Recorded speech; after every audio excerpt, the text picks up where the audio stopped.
মেয়ের অভিভাবক ছাড়া বিয়ে বৈধ হবে কিনা এই প্রশ্ন কি জন্য জানতে চান? আপনি রাস্তা দিয়ে হেঁটে যাবেন, একটা মেয়েকে বলবেন অমুকের ছেলে অমুক, আপনি কি রাজি?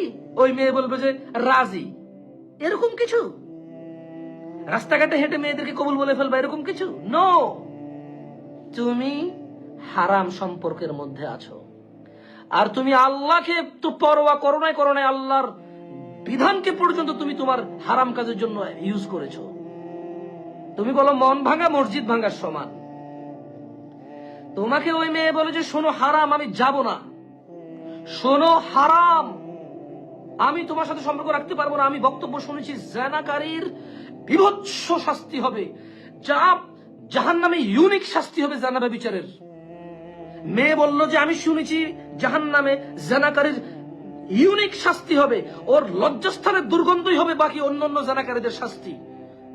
সো ওইটা একটা জাহান্নামের মতো, মানে জাহান্নামে আগুন থাকবে, রক্তপুষ থাকবে, কাঁটাযুক্ত থাকবে, অনেক কিছু থাকবে। এর মধ্যে আরেকটা শাস্তি থাকবে জাহান্নামীদের জন্য, জানাকারীদের লজ্জাস্থানের দুর্গন্ধে জাহান্নামীরা টিকবে না। That's one another kind of punishment. So আমি তোমার সাথে সম্পর্ক রাখতে পারবো না। তুমি বলছো যে মন ভাঙা মসজিদ ভাঙা সমান, আমাকে ধোকা দিবা, আমাকে ধোকা দিয়া মানুষকে ধোকা দিয়ে আল্লাহকে পাবা। তুমি ওই মেয়েকে আল্লাহর নাম বিক্রি করতেছো। তোমার সাথে জানা না করলে সে আল্লাহকে ধোকা দিয়ে দেবে?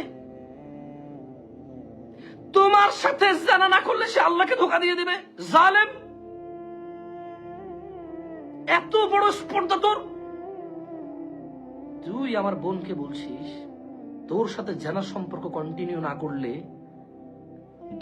ধোকাবাজ বলে সে গণ্য হবে।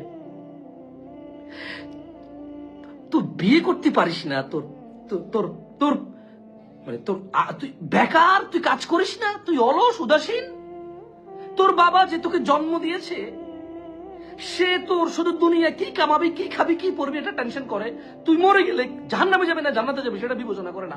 এ পুরো জিম্মেদারি এ মেয়ে নিবে? এ মেয়ে জাহান্নামে গিয়ে তোর এই জিম্মেদারি নিবে? তোর যৌবন তুই বিয়ে করতে হবে, তুই কামাই রোজগার করতে হবে। ভাই আমার সরি তুই বলে ফেললাম না, সরি, ভেরি সরি।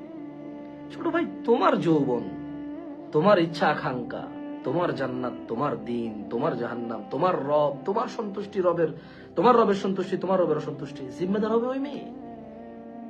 আর বোন, তুমি কেন জানা ব্যভিচারের সম্পর্কে লিপ্ত আমি জানি না। এদেশে তো 16-17 বছর বয়সে এমনি যে মেয়েদের বিয়ে দিয়ে দেয়। এদেশে 18-19 বছর বয়স পর্যন্ত খুব কমই মেয়ে টেকে।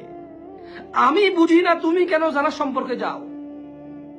আমি বুঝি না, তোমার বয়স যখন 14-15 বছর তখন থেকে তোমার বিয়ের প্রস্তাব আসা শুরু হয় তোমার বাড়িতে। তোমার বাবা বলে যে আমার আদরের মেয়ে এখনো ক্লাস 7, 8, 9-এ পড়ে, আমি এখন বিয়ে দেবো না, ওকে আর একটু বড় হোক।